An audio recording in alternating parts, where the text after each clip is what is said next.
el cine es una cosa que se ve en pantalla grande. Bueno, también lo que veis en vuestras casas, pero esa es otra historia. Estamos muy contentos realmente que estéis aquí para aprender viendo cine y para aprender y para conocer los oficios del cine, ¿no? La gente generalmente, bueno, le ponemos cara y nombre a los actores, a las actrices, cuando vemos una película o cuando nos hablan de una película, pero las películas empiezan a vivir mucho antes de que lleguen los actores por primera vez a la película, ¿no? a las productoras, a las oficinas. De hecho, para hacer una película todo empieza por la guionista o por el guionista, que tienen la primera idea y que escriben las primeras palabras, las primeras situaciones, los primeros diálogos. De hecho, o sea, el cine realmente, como casi todo, empieza por la palabra. Y por eso hemos organizado esta actividad junto con el Instituto Cervantes, que es, de alguna forma es el guardián de nuestras palabras. Todo empieza en el cine por la palabra que escribe el guionista o la guionista. Luego también hay productores, hay directores de fotografía, hay músicos, técnicos de sonido, maquilladores, diseñadores de vestuario, especialistas en efectos especiales, etcétera, ¿no? Y entre todos se hace la película.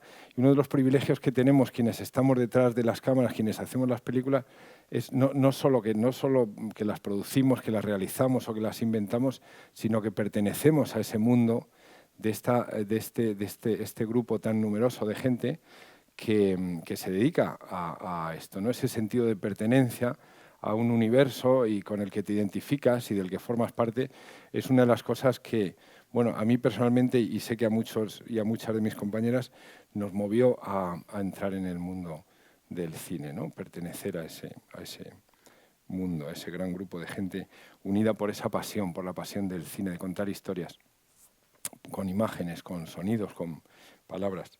Entre todos hacemos las películas y bueno, este ciclo que la Academia de Cine ha puesto en marcha con el Instituto Cervantes va a consistir básicamente que vais a ver películas españolas clásicas y contemporáneas que entendemos que todo estudiante debe conocer, porque forman parte de nuestro patrimonio cultural, forman parte de nuestra historia más reciente, ¿no?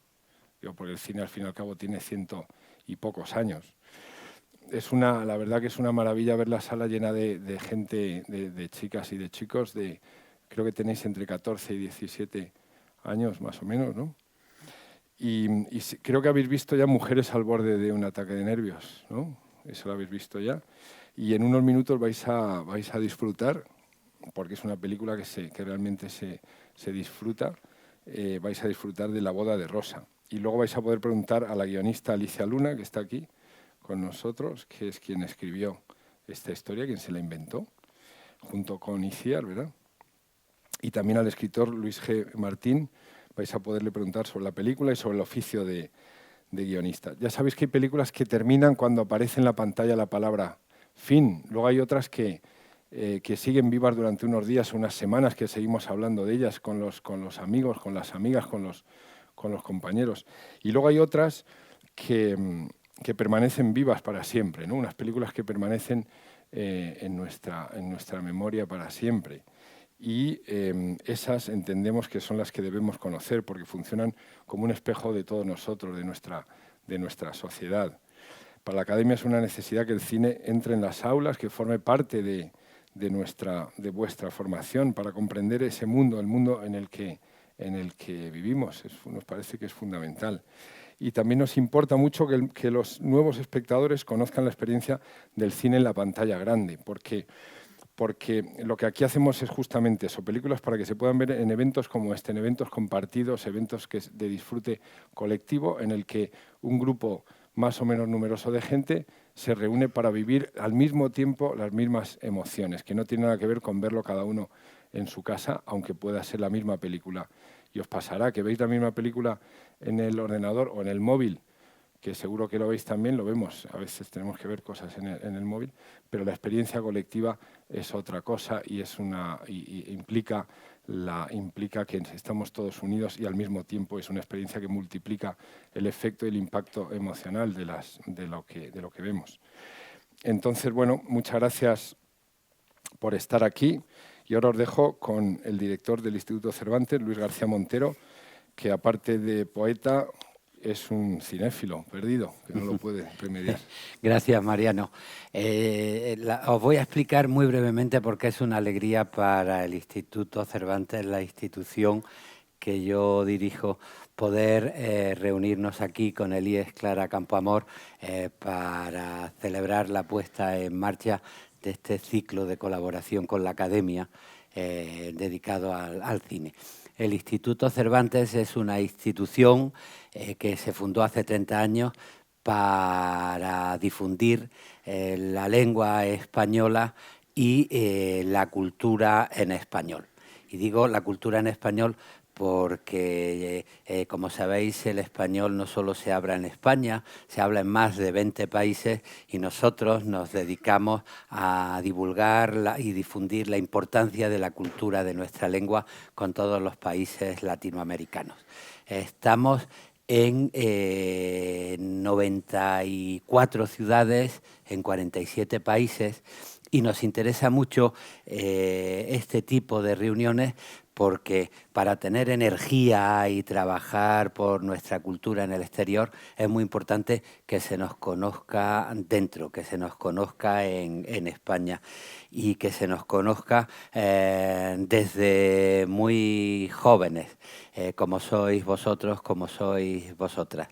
Enseñar una lengua es mucho más que enseñar un vocabulario, porque las palabras, como sabéis, son un saco sin fondo, ahí están nuestros valores, nuestras ideas, nuestros sentimientos, y en ese sentido es inseparable nuestra labor académica, enseñar el español, de nuestra labor cultural. El área de cultura del Instituto Cervantes tiene un protagonismo decisivo y dentro del área de cultura el cine es una de las posibilidades que se esperan con más fuerza y con más ilusión y a las que sacamos más partido en el Instituto Cervantes, porque el cine español y en español tiene mucho prestigio en el mundo. A la hora de presentar los valores de nuestra sociedad, bueno, están las embajadas y los embajadores que suelen ofrecer las opiniones que acuerdan los gobiernos, los partidos políticos, pero es muy importante que la sociedad civil tenga también su opinión y su papel en el mundo.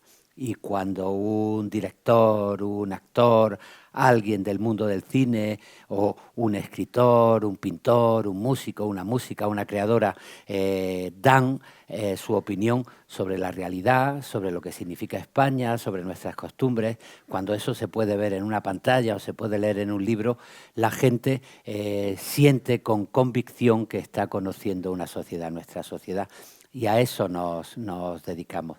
Como he dicho, el cine para nosotros es muy importante y tiene un protagonismo fundamental en nuestra labor cultural. Seguro que habéis estudiado en clases de literatura la generación del 27, seguro que os han hablado de poetas como Rafael Alberti.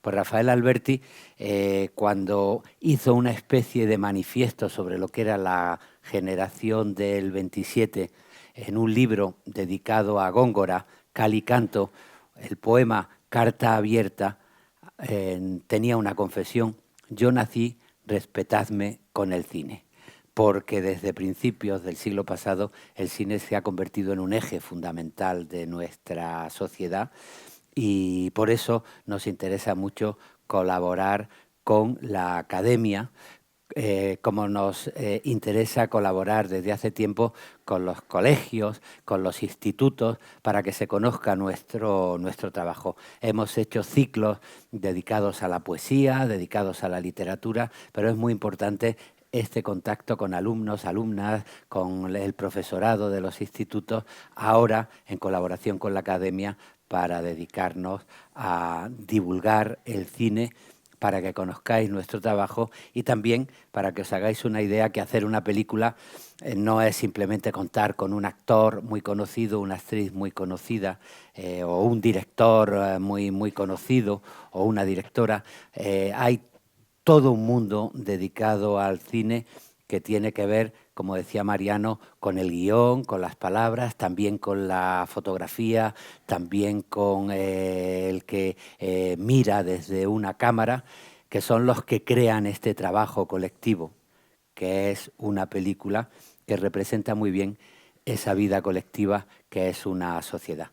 De manera que nosotros agradecemos mucho la colaboración con la Academia de Cine. Es ya una colaboración permanente y esperemos que disfrutéis de todas las películas de nuestro cine clásico, de nuestro cine actual, y espero que eso sirva para que comprendáis el valor de la cultura, porque una sociedad es su cultura, para que comprendáis de qué modo España es representada por su cultura en el mundo y para que comprendáis cuál es la labor de instituciones como la Academia de Cine y el Instituto Cervantes. Un gusto poder saludaros. Muchas gracias.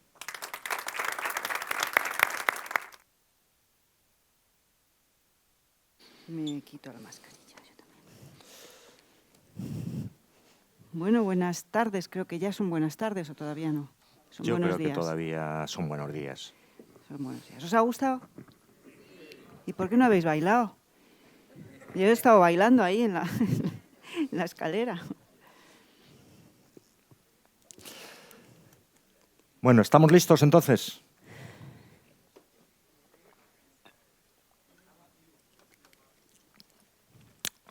Vamos a hablar ahora y luego tendréis también la palabra por si queréis preguntar, tenéis cualquier duda.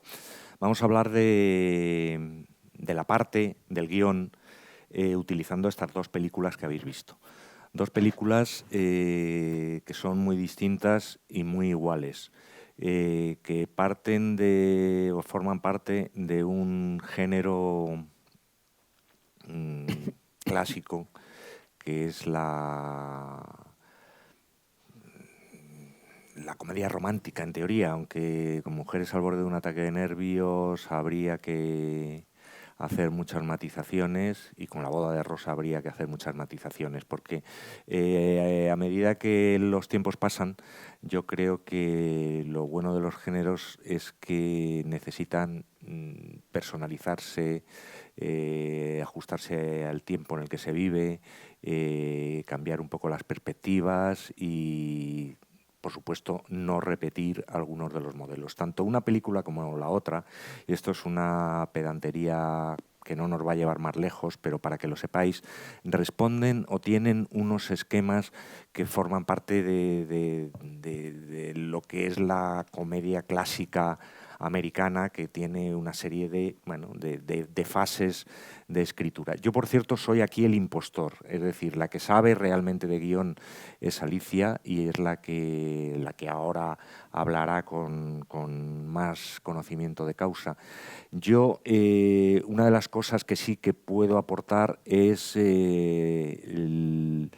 idea del fracaso. Os cuento, personalmente, yo creo que tanto el cine como el teatro tienen algo de producción industrial extra: el rostro de los actores, los tonos de las voces, los ritmos que el director le va a dar, que cambian, que modifican a veces sustancialmente el texto. Una novela no. Una novela se modifica tantas veces como un libro de poesía, tantas veces como el lector la lea en su cabeza. El libro de poesía tantas veces quizá como se repita. Pero el guión, que es el sustento de las palabras que están detrás de cualquier historia, de cualquier película, porque no olvidemos que incluso en los momentos de más vanguardia lo que el cine hace es contar historias, hablar de personas, hablar de seres, hablar de las cosas que nos han ocurrido o nos van a ocurrir a todos. Estas dos películas que hemos visto hablan del amor y del desamor, hablan de las rupturas, hablan de pequeñas cosas que tienen que ver con el crecimiento personal, pero siempre con la mirada, el aporte que hace el autor. Yo soy novelista, acabo de publicar una obra de teatro que aún no se ha estrenado. Y hubo una época en mi vida en que me pareció que de uno de mis cuentos, de mis primeros cuentos, había que hacer una película, que me parecía que más que un cuento era o podía ser una magnífica película. Hice el guión, es el único guión que yo he escrito en mi vida. Hice el guión y además lo hice con una cierta libertad, cuando sabes que no tienes por qué ceñirte a unos costes de producción, pues puedes actuar con libertad. Lo presenté a un premio que existía entonces, que era, bueno, pretendía ser un premio de referencia, que era el del Festival de Cine de Segovia, de cine europeo, que tenía un premio de guiones. Lo presenté allí, el jurado creo que lo componían 5 personas, y yo conocía a 2, que no es que me prometieran su voto, pero que eran amigos míos y que habían leído el guión y les había gustado. Bueno, pues aún así perdí el concurso.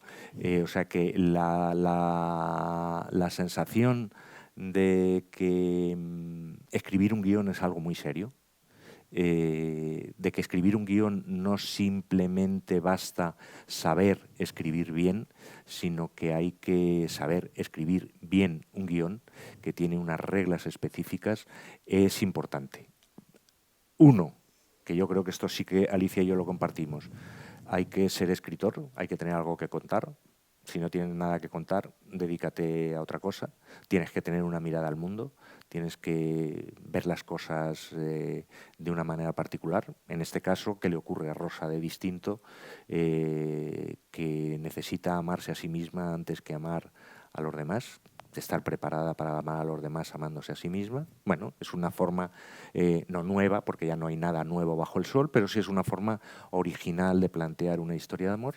Uno, por lo tanto, tener algo que contar, y 2, saber hacerlo de acuerdo a unas reglas que tiene una industria detrás y que tiene toda una serie de secretos en el que va a intervenir actores con rostro, directores, iluminadores y toda una larga lista de profesiones que no tienen todos la misma importancia en el resultado final y en lo sustancial de la historia que se está contando, pero que sí que son muy importantes.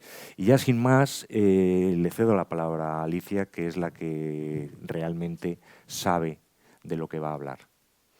Muchas gracias, Luis. Luis es un gran escritor y yo no tengo la menor duda de que dándoles las 4 claves o 5 u 8 o 200 de cómo se debe escribir un guión, lo haría perfectamente, porque para escribir guiones podemos escribirlos mal y conseguir que haya una buena película. Cuando digo mal, quiero decir con una literatura muy pobre, ¿no? Y si tenemos un amigo o amiga que dirija bien, puede conseguir hacer un buen corto o una buena película. Pero eso no es lo normal. Lo normal es que los guionistas poco a poco vayamos aprendiendo a escribir cada vez mejor. Porque el guión, como a mí me gusta decir, es una literatura muy concisa. Es una literatura, Manuel Maggi, que fue uno de mis profesores de guión, que es un director y guionista español muy importante, él nos decía, cuando le enseñábamos los guiones, nos los devolvía y decía, pásalos por lejía. Quería decir, fuera metáforas, fuera calificativos. Yo con el tiempo he aprendido que tampoco hay que ser tan frío, no hay que escribir una literatura tan fría, ¿no?, para escribir guiones, y me gusta además poner esas cosas que me decían, en un guión no se puede decir Luis siente miedo porque no se sabe lo que siente, no se ve en pantalla lo que siente. Pues yo ahora me doy el lujo de decir, pues sí, pues siente miedo, y lo escribo porque quiero que el actor pueda interpretarlo desde el sentimiento del miedo, ¿no?, y que todo el equipo al leerlo, el iluminador sepa qué luz tiene que usar para que dé sensación de miedo, el decorador sepa cómo tiene que decorar la habitación, en fin. Lo bonito de un guión, chicas y chicos, es que aunque tú lo escribes sola en mi caso, o no, a veces lo escribimos acompañados, no con el director o con otros co-guionistas, quiero decir, aunque es el primer ladrillo, como decía Mariano Barroso, o sea, primero es la idea y hay que escribir el guión antes de que se ponga a trabajar todo el mundo. Lo bonito es que se convierte en algo mucho más grande, ¿no? Es muy diferente a la novela escrita, ¿no? La novela, con todos mis respetos, ya me gustaría a mí ser novelista, es algo que me tiene muy frustrada, porque igual que tú te presentas a premios de guión y no te los dan, yo hago lo mismo con la novela, nadie me quiere publicar y digo, pero a ver, yo hago películas porque, pues no, hay algo que hago mal, no, ya está. Nos Entonces, podemos dar clases mutuamente, sí, hacemos un... hay algo que me frustra mucho. Entonces le tengo gran respeto a la novela porque yo soy filóloga de profesión, yo estudié filología hispánica y pensaba que yo sería novelista, nunca pensé que sería guionista y mira tú, ¿no? Entonces sí hay grandes diferencias entre la novela y el guión. Yo creo que el guión es más fácil porque un guión tiene unas reglas, se siguen y punto. O sea, te las enseñan, las sigues y ya está. Entonces, para empezar a escribir guiones uno tiene que estar seguro, como para empezar a escribir novelas, de que hay una cosa que se te da muy bien en la vida, que es escribir. O sea, si tú no sabes si sabes escribir o no, si nunca nadie te ha dicho, oye, que cómo me ha conmovido esta redacción que has escrito o este cuento que has escrito, jamás, o no tienes interés ni curiosidad en escribir y redactar historias, esta no es vuestra profesión, ¿no? Porque uno empieza a escribir porque tiene como mucha curiosidad y necesidad de contar, sí. de contar y sobre todo de contar y de comunicar, porque no es de contar a mí mismo, ¿no? Yo me escribo mis cuentos para mí, tenemos la necesidad de contar cosas para que otros las reciban y a ver cómo las reciben y a ver qué pasa, ¿no? Y ahí es un poco la emoción incontenida, ¿no? Como les pasa a otros artistas, ¿no? Que vives, yo qué sé, vives ahora, por hablar de algo que todos conocéis, la explosión del volcán de La Palma. Imaginar que sois de allí o que tenéis conocidos allí o que habéis estado allí recientemente y entonces de repente la explosión de este volcán os conmueve de tal manera que el que sabe pintar, pinta, porque hay que sacar esa emoción, ¿no? El que sabe escribir, escribe. Y entonces, ¿qué es lo que escribe? ¿Es un poema? Porque también es tu nivel emocional el que te empuja, o de repente una historia, la historia de tu amigo que ha perdido su casa con sus padres y se han tenido que ir a vivir a un hotel, y entonces su inseguridad, su incertidumbre de qué va a hacer ahora en la vida, de ver a su abuelo muy deprimido porque ha perdido todo, empiezas a contarlo. Y lo empiezas a contar porque además querrás que otros lo lean, ¿no? En el guión es bastante parecido, lo quieres contar porque quieres que otros lo vean, no solo lo lean. Entonces estamos obligados a seguir unas reglas de guión, porque claro, una novela puede ser del número de páginas indefinidas, puede ser de 20, de 80, de 400. Sí, una novela por definición tiene la regla de no tener reglas, como se ha dicho tantas veces. Sí.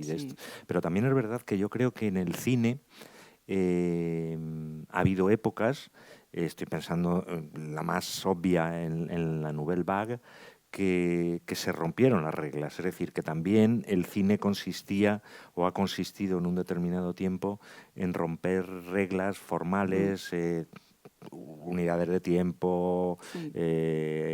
Yo recuerdo que mi frustración de ser guionista no alcanzó a mi... Bueno, cuando tenía vuestra edad más o menos, cuando era un joven todavía en el instituto, lo que hacía era cine en Super 8. Hacía los guiones a 4 manos normalmente y luego los rodábamos en Super 8, pues metiéndonos en el metro, pidiéndole la casa a alguien que tuviera casa y haciendo eso. Y es verdad que de aquella experiencia uno se da cuenta de lo que ahora es mucho más fácil de hacer con móviles, con cualquier cine, digamos, cutre, pero que realmente tiene todo el lenguaje del cine. Uno se da cuenta de que si quiere romper, como siempre, si quiere romper sin haber conocido, lo va a hacer mal. Picasso decía la famosa frase de que a él, viendo una exposición de dibujos de niños, que a él le había llevado toda una vida a aprender a pintar como Rafael, que le había aprendido a pintar como Rafael muy jovencito, la técnica, y que le había llevado toda una vida desaprender para poder aprender a pintar como pintaban los niños, con esa naturalidad de quien puede romper porque ya sabe previamente.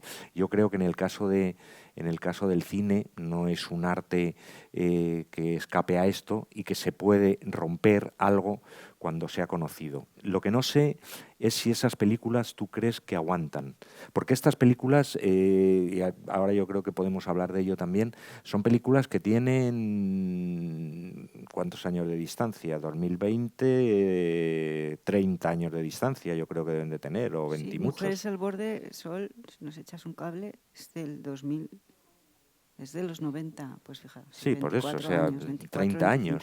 sí. Y se nota en muchas cosas que tienen 30 años, pero el secreto de una buena película, de un buen libro, de esto que llamamos un clásico, aunque sea en minúsculas, es que sea capaz de aguantar el paso del tiempo y que gente como vosotros, que no había nacido cuando se rueda Mujeres al borde de un ataque de nervios, pues la vea y pueda identificar algo, pueda identificar lo esencial de ella. Es posible que lo de los terroristas chiitas no os hiciera tanta gracia como nos hacía entonces a nosotros, porque era una cosa que estaba en los periódicos casi diariamente. Entonces, ese tipo de claves se pueden ir perdiendo, pero lo esencial es lo que tiene que quedar. A mí me gustaría, Alicia, tú que sabes y que has hecho, me gustaría que nos hablaras del humor, de si es... porque ahí el guionista se pone mucho más que en otras cosas, se pone en manos del director y de los actores, ¿no? Bueno, depende. O sea, el guión se pone en manos del director y de los actores. Tú como guionista se puede escribir de muchas maneras guiones, ¿eh? Se puede escribir una sola, te contratan y escribes tú solo o tú sola, o no te contratan, tienes una idea y crees firmemente en ella, entonces la escribes sola y buscas a alguien que lo produzca, o buscas a alguien que le guste y lo quiera dirigir, y entonces ya vais los dos juntos a buscar un productor que lo produzca. En el momento en el que se empieza a producir, sí, ese guión ya es el dueño, digamos, es el director o la directora y el productor, y empiezan a hacer cambios, a veces hacen tantos cambios que no reconoces tu propio guión, ¿no? Pero en general no es así, digamos que ese no es el camino, ¿no? No es que... Lo que ocurre con el guión es que es el primer paso de la historia, y lo que ocurre con él, que a mí me parece una maravilla, es que realmente el cine se hace en equipo, no es como la novela, que el novelista o la novelista la escribe sola, la publica, se la edita, hay una editorial que corrige ciertas cosas de la historia de la novela o cambia, bueno, lo que se llama edición, y ya se publica. Y es del lector. Un guión, antes de ser del espectador, es del equipo. Y esto a mí me parece muy bonito porque es la magia del cine, ¿no? Aquí tenemos a otra compañera que es productora, que ha sido directora de producción toda su vida, ¿no? Con grandísimas películas. Entonces, esto es lo bonito y es la magia del cine, ¿no? Que de una sola cabeza que surgió una idea, o dos cabezas que surge una idea, la recoge una persona que lo va a dirigir, un equipo de interpretación que lo va a interpretar, y por detrás de ellos hay todo un equipo de gente súper preparada para lo suyo, que se han preparado, se han formado, y son el departamento de arte, que son los que hacen los decorados. Entonces te decoran de repente dependiendo de cómo es el personaje. O sea, tú puedes describir al personaje diciendo vive en una casa de 5 plantas en medio del campo con árboles frutales. O puedes no decirlo, puedes decir vive en un pueblo y tiene una casa grande, punto. Puedes describirlo mucho o no. En general a mí me gusta describir poco. Pero bueno, llegan los de arte, si tu personaje está bien descrito por lo que hace, no por cómo es, sino por lo que hace, todo el equipo puede, al leer el guión, hacer propuestas a dirección y a producción. Y entonces ya te buscan, los de localizaciones te buscan la casa, te hacen 2 o 3 propuestas, te las enseñan a dirección para ver cuál es la que tal. Los de arte, que esto me parece precioso, pues esto, como digo, hacen todos los decorados dependiendo de cómo es ese personaje, ¿no? Qué colores tendrá su sofá, sus paredes, si habrá flores, si no habrá flores, si es muy desordenado y está todo tirado, está todo viejo.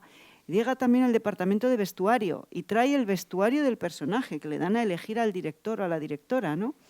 Qué colores quieres, qué tonos, cómo se viste para esta secuencia, para esta, todo el equipo.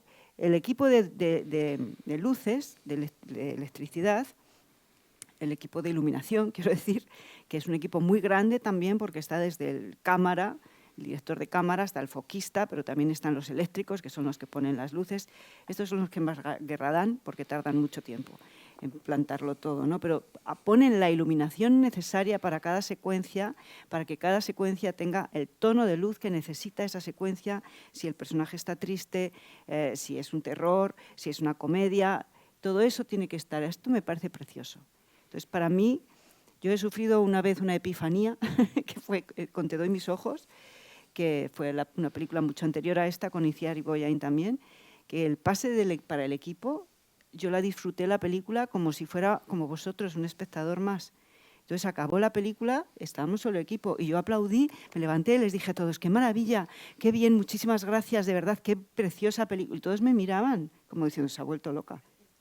Y entonces el músico, Alberto Iglesias, nada más ni nada menos, me dijo, bueno, y gracias a ti también, ¿no? Y yo me quedé un poco catatónica, y luego Itziar estaba muy preocupada y me decía, ¿qué te pasa, Ali? Y yo decía, pues no sé, es que se me ha olvidado. Se me ha olvidado y he vivido la película como, qué historia más bonita, ¿no? Y luego ya poco a poco fui volviendo a reconocerme dentro de la película, en los diálogos. Qué historia más bonita, dicho de aquella manera, porque... Bueno, sí, pero que lo que no me ha vuelto a ocurrir, y lo que ocurre con un guión cuando pasa por todos estos equipos hasta que llega a la pantalla, es que tiene que brillar. O sea, es que el guión son 80 o 90 páginas, que se ha corregido 1000 veces, ¿vale? Se hacen muchas versiones de un guión. Pero en el momento que tú lo entregas ya al director o a la directora que lo va a producir, que ya hay producción detrás y que ya está todo, se empieza a mover un equipo de tantas personas como hay aquí, y aquello es como una empresa, como si fuera el Corte Inglés, que va a funcionar solo 11 semanas, y esto es un dineral. O sea, es que ese guión tiene que estar muy bien, porque una película cuesta igual 3 millones de euros. Con 3 millones de euros se ponen muchas casas para mucha gente que las necesita. Entonces, realmente, los guionistas, cuando nos ponemos a escribir historias, tenemos que ser conscientes de que lo que estamos contando es verdaderamente interesante y que sirve para algo.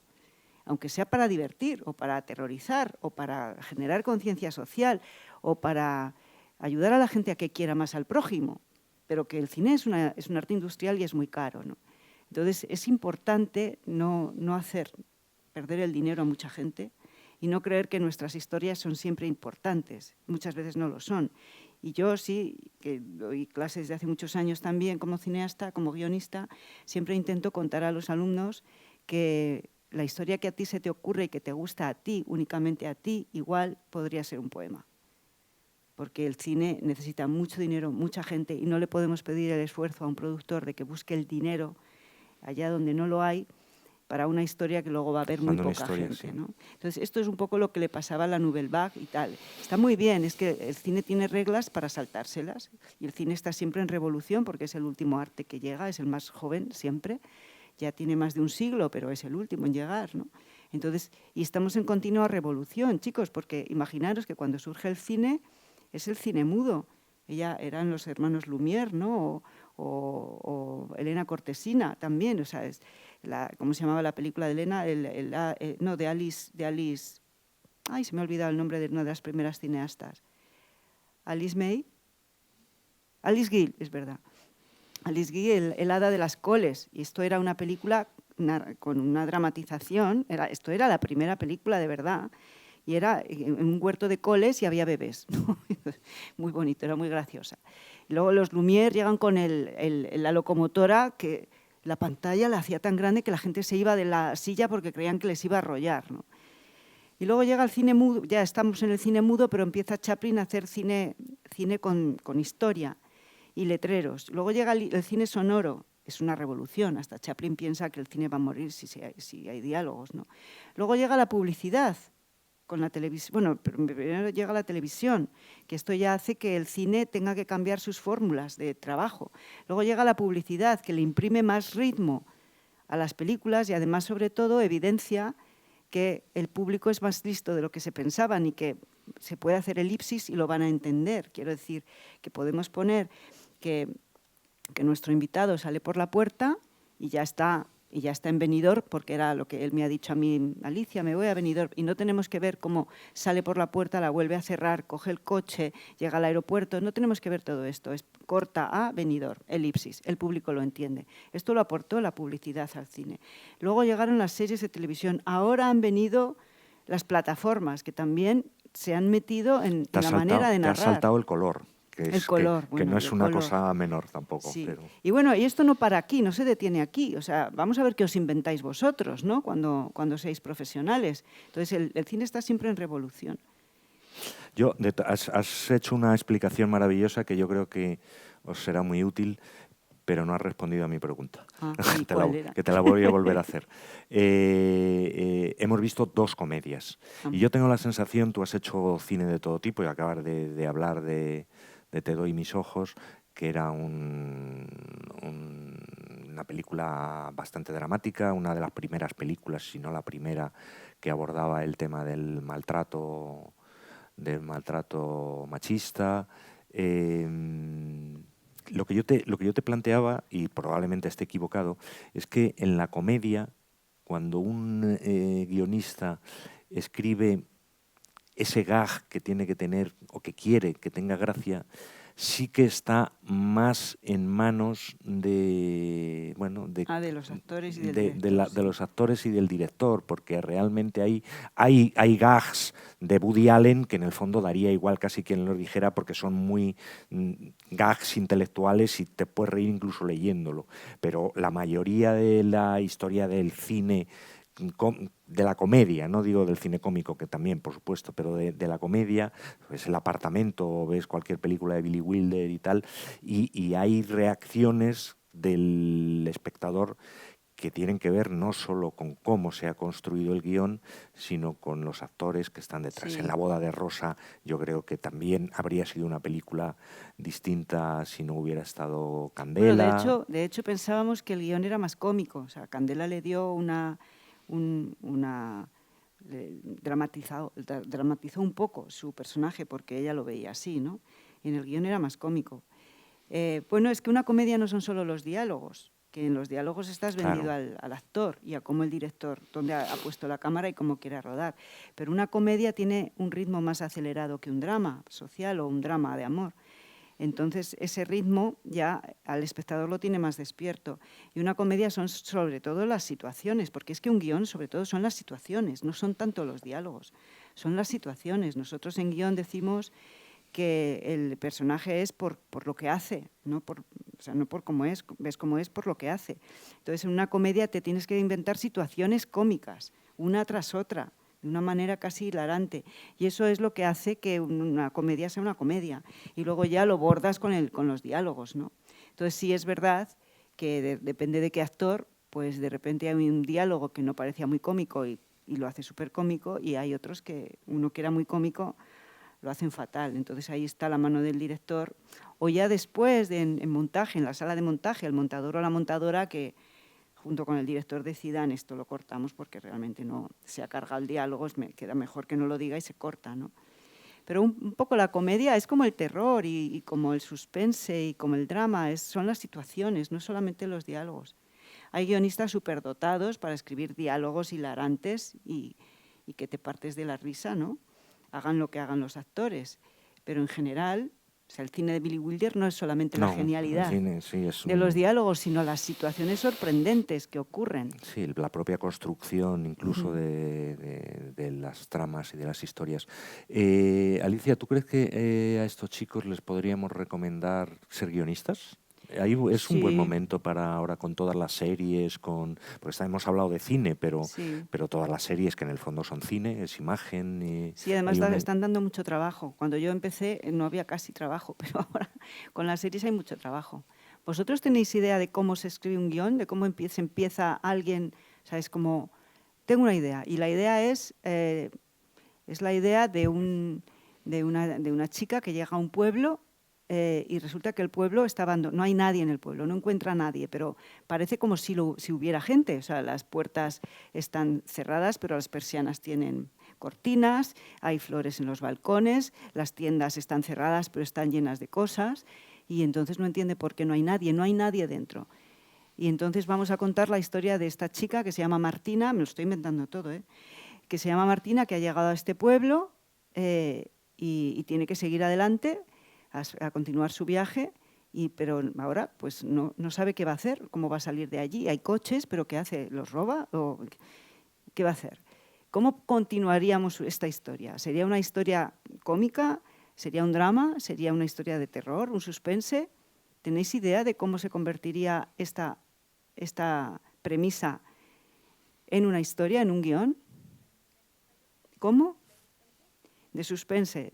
Vuestra compañera dice que suspense. ¿A todos os apetece un suspense con esto? ¿No habléis todos a la vez? ¿Un suspense? ¿Sí? ¿Hacemos un suspense? Vale, hay géneros. En el cine hay géneros, ¿no? Los géneros tienen que ver con la estructura. Una comedia o un thriller o un suspense se escribe con un ritmo más acelerado. El drama es más pausado. Entonces vamos a llevar un ritmo más acelerado. Siempre hay que escribir generando sorpresas. A nosotros mismos nos tenemos que sorprender. ¿Qué es lo siguiente que tendría que ocurrir después de que ya esta chica ha llegado a este pueblo? Un Ideas. cadáver. Se encuentra un cadáver, pero ¿un cadáver de qué tipo? ¿Así muerto nomás? ¿O descompuesto? ¿O hecho polvo? O sea, ¿se ha hecho arenilla? ¿En polvo eres, sin polvo te convertirás? Recién muerto. El mío está recién muerto. ¿Y tiene sangre o no? No. Está como congelado. Sí, como, no sé, un golpe que no sangra o una, Se ha muerto, sí, o una, fulminante. o una enfermedad. Una enfermedad. ¿Y tiene aspecto de haber sufrido o no? No, yo diría que es un cadáver bastante normal. Vale. Es un cadáver normal. ¿Qué haría Martina al dar la vuelta a la esquina? Todavía ella va buscando, dice, hola, hola, hola, y de repente hay un cadáver. ¿El cadáver está en el suelo tumbado o está sentado en un banco? Está en una cama. Está en una cama dentro de una casa. Sí. Entonces Martina ve a través de una ventana a alguien en la cama y dice, por fin, alguien llama, hola, hola, hola, y entonces, ¿cómo sabe que está muerto si no tiene signos de que está muerto? Porque se ha abierto la puerta. O sea, se ha abierto al tocar, se ha abierto la puerta ventana. y entonces entra. ¿Entra? ¿Entra? Vale, entra, entonces lo toca y es un cadáver porque está frío. ¿Qué le pasa a Martina? ¿Qué hace? Se asusta y ¿qué hace al asustarse? Vale, entonces aquí primera regla. Huir de lo primero que se te ocurre y ir a todo lo contrario a lo primero que se te ha ocurrido. ¿Por qué? Porque el espectador es más listo que nosotros, está relajado en la butaca, pero está pensando. Entonces dice, esta chica se encuentra un cadáver, lo primero que hace es salir pitando. Si tú en el cine le das eso, él dice, pues vaya. Pues ya lo sabía. Entonces, eso es lo que se nos ha ocurrido. Vale, ¿qué es todo lo contrario a Martina sale corriendo? Se queda, o sea, investigar es un paso siguiente. Se queda, pero ¿se queda cómo? ¿Qué hace? ¿Cómo? Alguien que se levante y hable, porque es que no os oigo, todos con mascarillas además. ¿Cómo? Hay un micro, tenemos un micrófono. Sí, que levantad la mano el que quiera hablar. Pero bueno, hablabais todos detrás de la mascarilla y ahora nadie quiere hablar. Atreveros a ser osados. ¿Qué es todo lo...? A mí, aquí hay, este chico de azul. ¿Qué es lo que hace Martina que sea todo lo contrario a salir corriendo? Se queda en shock y investiga por las habitaciones de la casa. Se queda en shock, investiga... Vale, ¿se nos puede ocurrir algo que sea también bastante más diferente, que el espectador no se lo espere? Aquí hay otra chica, micro, pásaselo. A ver, que se asuste mucho y busque un teléfono para llamar a la policía o algo. Y cuando coja el teléfono no hay señal, no hay nada en ese pueblo. Entonces, ella hubiera querido salir corriendo, pero no, se ha quedado en shock. Entonces saca el teléfono y va a llamar y no da señal. Siguiente paso. ¿Qué hace después Martina? El teléfono no tiene señal. ¿Qué hace? El grupo de arriba, que hablan mucho entre ellos. Que alguien se levante y hable. ¿Qué hace? Yo tengo una idea. Venga, sí. arriba. Mira a la izquierda, mira a la derecha, dice, por fin, coge el brazo y le pega un mordisco. Se lo come. Y mira a la izquierda y a la derecha para que nadie la vea. Eso es cine caníbal ya. De algo hay que vivir, ¿no? Bien. Yo iba a proponer que empezara a desvalijar la casa. Y entonces, bien pensado, porque hace algo que es sorprendente al espectador. Dice, mira esta, de repente ha venido a robar, pero igual no era la intención. Bueno, ¿qué es lo que estamos haciendo aquí? Hemos empezado a construir una película desde la secuencia cero. Hubiéramos puesto exterior, pueblo, día, ¿no? Y hubiéramos escrito Martina detiene para su coche, o bueno, a lo mejor ha venido andando, se ha bajado en un autobús en la carretera y hemos visto primero carretera comarcal o carretera comarcal, día tal, y entonces esta chica se ha bajado, ha caminado, y entonces llegamos pueblo, Martina entra al pueblo y decimos exterior, calles del pueblo, día, Martina cruza el pueblo, como lo hemos contado, ve una casa, entonces en cuanto entra en la casa cortamos a otra secuencia y es interior, casa de muerto, diríamos, casa de muerto, día. Entonces Martina está dentro de la casa, describimos todo lo que hemos hecho y que al final mira a un lado y al otro y le remanga la camiseta y hace, muerde, y se lo empieza a comer tranquilamente. Esto es una sorpresa. ¿Qué es lo que hemos hecho? Hemos iniciado la película, hemos empezado a presentar a mi personaje sin necesidad de tener que simplemente estar presentándolo. Está haciendo cosas, acciones, llevando a cabo acciones que nos demuestran cómo es. Es una chica caníbal y tiene hambre. Y no tiene mucha empatía con los otros o con ese otro que está muerto, ¿no? Hemos empezado a escribir una historia de suspense. Es bonito, ¿no? Bueno, pues este es el ejercicio que creo que tenéis que presentar, la película acabada y filmada.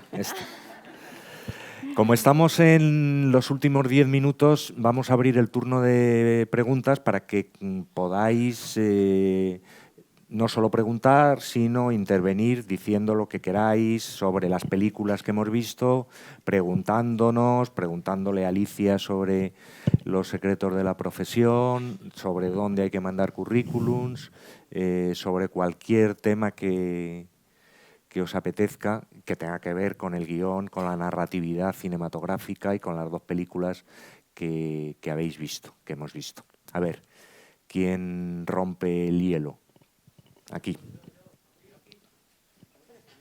Primero él y luego te lo paso.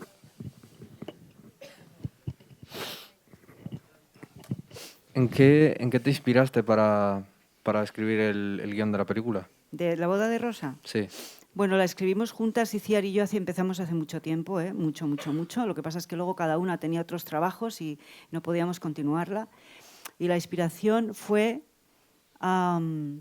vimos en el periódico que había mujeres que se casaban solas y nos llamó la atención muchísimo. Dijimos, sí, ¿por qué se casan solas? Entonces nos lo leímos, empezamos a leer prensa británica, prensa en España también, y descubrimos que en Japón había una agencia para bodas consigo misma, y que incluso había americanas y británicas que habían ido allí, y aprovechando que Iciar iba al Festival de Tokio, pues nos fuimos las dos a entrevistar a esta mujer que tenía esta agencia. Y para ese momento habíamos escrito ya una escaleta, porque antes de escribir un guión se escribe como una especie de esquema, una guía muy, muy poco desarrollada, no es tan grande como el guión, es la guía de las situaciones, se llama escaleta, en la que la historia era mucho más cómica y eran 3 amigas y una madre que se iban hasta Tokio a la boda de una amiga y allí descubrían que no había boda, o sea, que la boda era consigo misma, ¿no? Y entonces, nada, entrevistamos a esta mujer y no nos pareció. Una pregunta, Alicia, personal. Yo leo ese tema, claro, esto tiene que ver con cada uno. Yo leo ese tema y lo que me pide el cuerpo es hablar de la soledad, de hacer un dramón. ¿Cómo tomasteis la decisión de hacer una película cómica? Fíjate que no me acuerdo, pero yo creo que nos pusimos a hablar y hablar y hablar. Es que todo empieza también de una obra de teatro que yo tenía escrita de 2 amigas que van por el monte hablando y en el fondo van porque quieren solucionar sus historias, pero la dejamos aparte y entonces vino un día a Iciar con esto del periódico. Pues yo creo que igual es el tono que nos surgió a las dos. Yo creo que teníamos ganas de divertirnos, sinceramente. Y entonces cuando empezamos a crear situaciones, pues nos parecían muy cómicas, nos divertía lo que íbamos haciendo.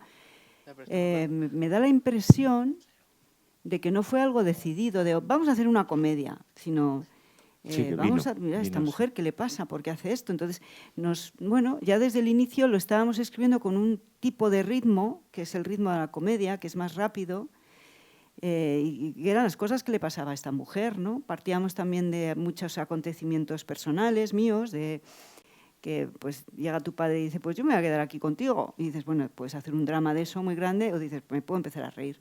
Y entonces, pues yo creo que fue una cosa que surgió sin pensarlo, en este caso. Pero luego llega Candela Peña y lo recoge, y lo lleva a su mundo personal y lo retrae un y poco. lo hace un poquito más dramático, ¿no? A ver, la pregunta que teníamos allí al fondo. ¿Qué pasó con el divorcio del señor? ¿Con qué divorcio? Creo que es el hermano, ¿no? El de la protagonista. No se divorcia. Vale. O sea, Gracias. ver, él está divorciado ya. Perdón. Él está divorciado ya. Lo que no consigue es que su mujer vuelva a casa. No lo consigue. Porque este señor, en el fondo, nunca está en casa. ¿Sabes? Le cuida a sus hijos su hermana, Rosa, está más pendiente de la empresa, está pendiente de todos los demás, pero no está pendiente de sí mismo. Entonces su esposa pues ha cansado.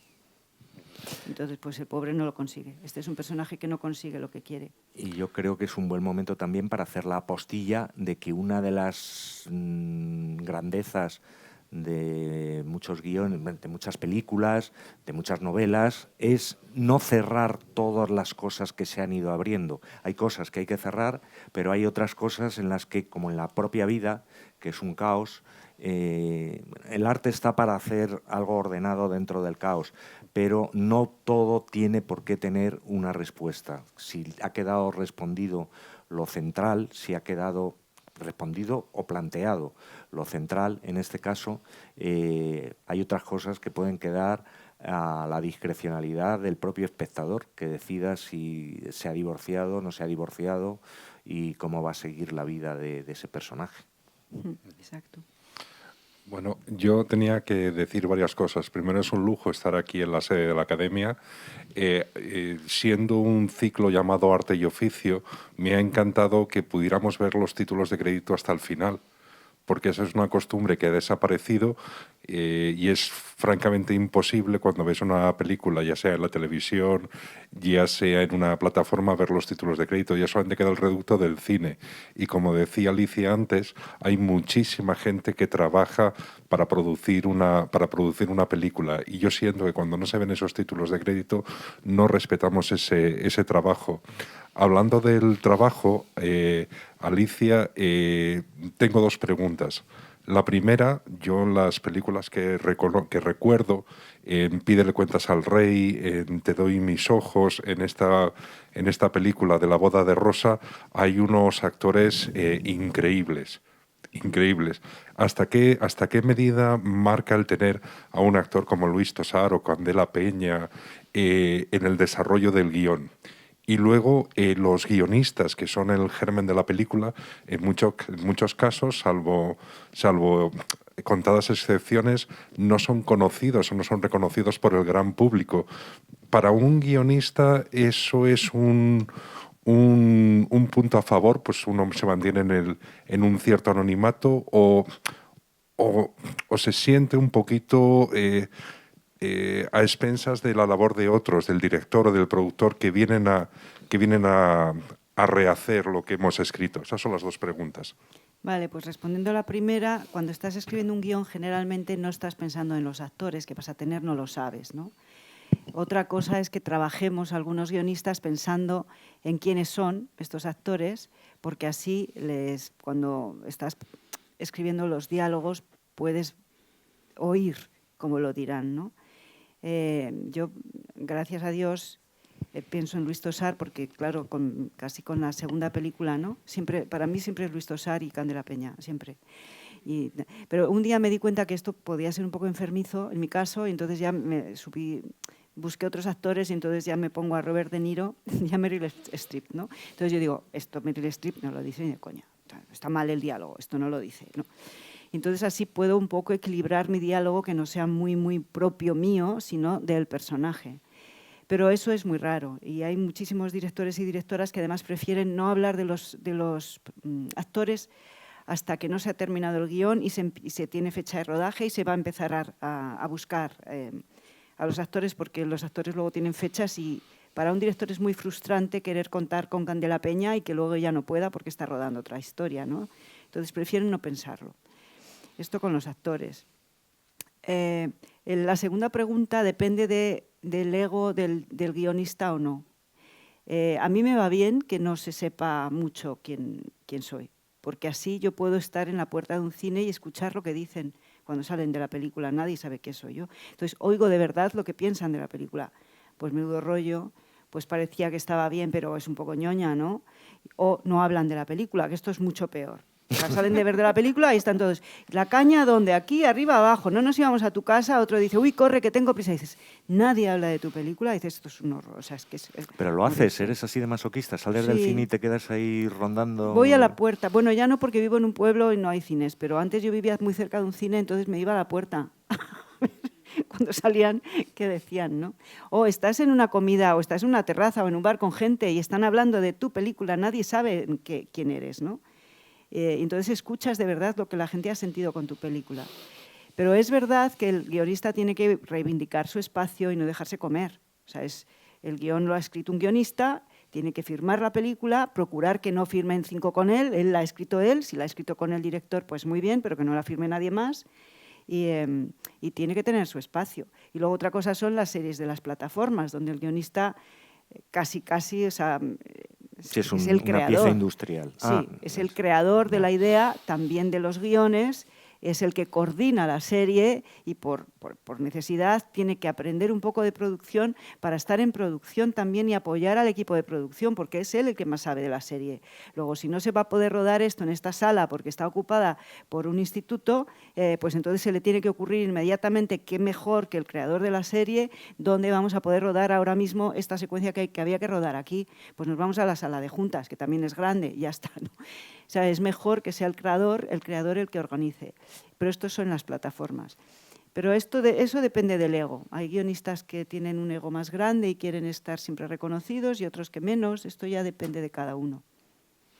Perdón, antes de que hagas la pregunta, ¿alguna pregunta más? Porque va a ser la última. ¿Tú? Venga, pues 1 y 2 y cerramos, que Alicia tiene que irse. Muy bien. Lo primero, es un placer estar aquí con vosotros porque la verdad es que se aprende mucho. Yo quería hacerte, lo siento, 2 preguntas, igual que Jaime. Hay 2 cosas. Una, has dicho que los guiones tienen ciertas reglas. Me gustaría que les comentaras un poco a nuestros alumnos cuáles son esas reglas. Y también para ellos, ¿qué tiene que hacer una persona si quiere ser guionista? ¿Cómo se tiene que formar a medida que vaya creciendo para poder llegar a intentar ser guionista? Voy a ser muy rápida porque la primera pregunta es muy larga. Bueno, pues la respuesta de esa primera pregunta es muy larga. Pero ¿qué tenéis que hacer para ser guionistas? Primero, terminar el instituto. Después yo os recomendaría estudiar una carrera, porque esto nos da un nivel cultural.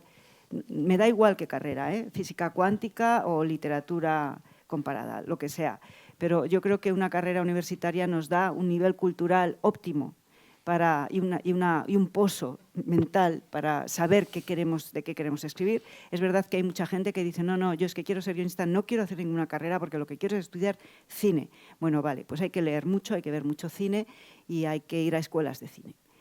Y después de esto es buscarte, pues como yo lo hice buscándome parejas. O sea, yo decidí que un guionista era un 0 a la izquierda.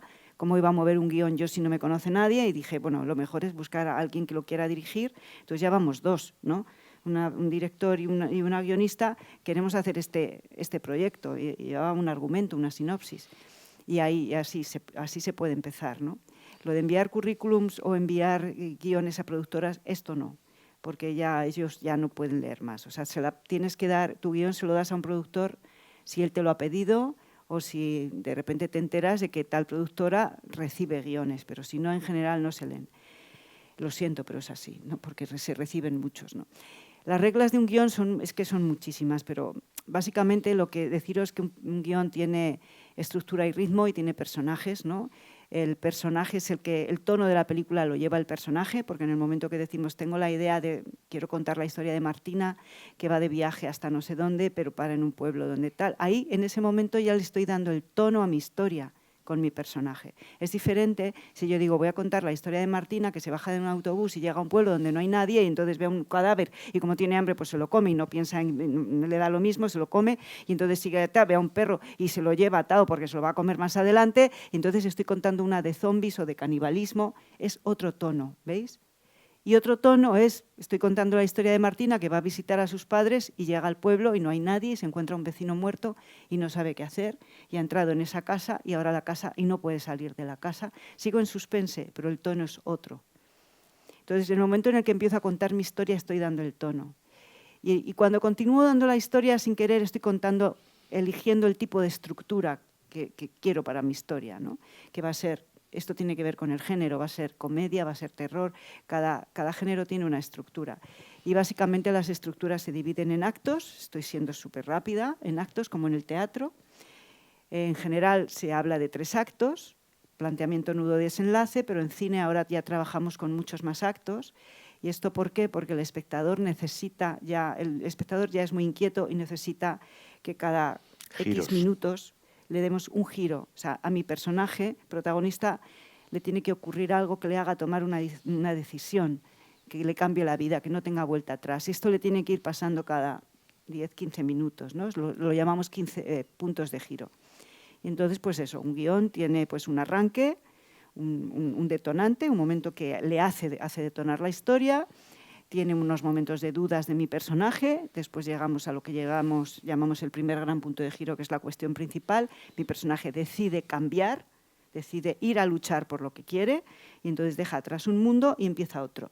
Estamos en el segundo acto, en el que hay problemas muy grandes que se llaman nudo. Esos problemas, cuando las cosas van mal, se ponen peor, se llama crisis. Llegamos al clímax, donde mi protagonista lucha contra su antagonista. Y aquí cuidado porque mucha gente inventa películas donde no hay antagonista ni no hay conflicto, pues entonces no hay película. Entonces llegamos al clímax, la lucha de mi protagonista contra su antagonista, porque mi protagonista ha querido algo. Yo cuento una historia porque mi protagonista quiere conseguir algo, necesita algo y desea algo. Tengo que contestar a estas 3 preguntas, ¿no? Entonces, una vez que lucha contra el antagonista en estos 3 niveles y lo vence o no, tenemos un desenlace y una resolución. Esto en un máster de 18 clases se hace. Y aquí, ¿Hay algún manual? Hay muchos manuales. ¿Pero alguno que tú recomiendes o que sea fiable para un novato, para alguien? Para un novato. Bueno, hay un libro muy, muy divertido, muy ameno, que se llama Salva al gato. Lo venden aquí, en la librería que tenemos de 8,5 aquí en la Academia, y si no, en la librería 8,5 que hay en Martín de los Heros y también en la Casa del Libro. Se llama Salva al gato y el autor es Blake Snyder.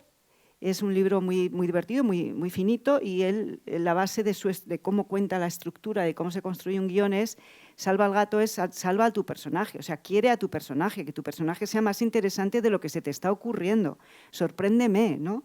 Y que también tu antagonista sea muy interesante, porque si el antagonista es un aburrido, pues tu personaje va a ser aburrido, ¿no? Básicamente es este sería un buen manual para vosotros, ¿no? Bueno, pues vamos con la última pregunta. ¿Qué pasó con el trabajo de la hermana del prota? La prota. ¿Cómo?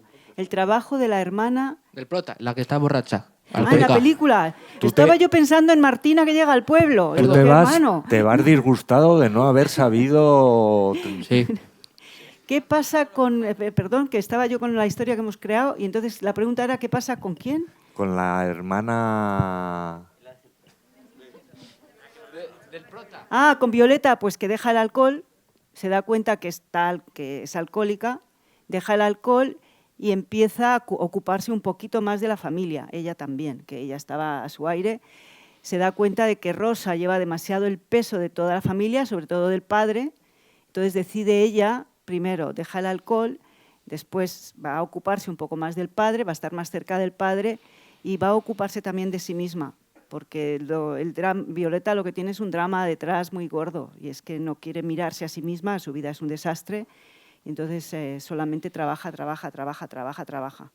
para no mirarse, ¿no?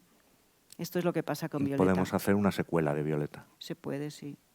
Sí, de todos se puede hacer, hasta de la hija de Rosa, ¿no? Con sus bebés. Pues muchas gracias. Muchas gracias a todos. Esperamos que este primer acto de de este Festival de Oficios Cinematográficos os haya gustado, os haya interesado y que sigáis viendo cine, sobre todo, que yo creo que es lo importante.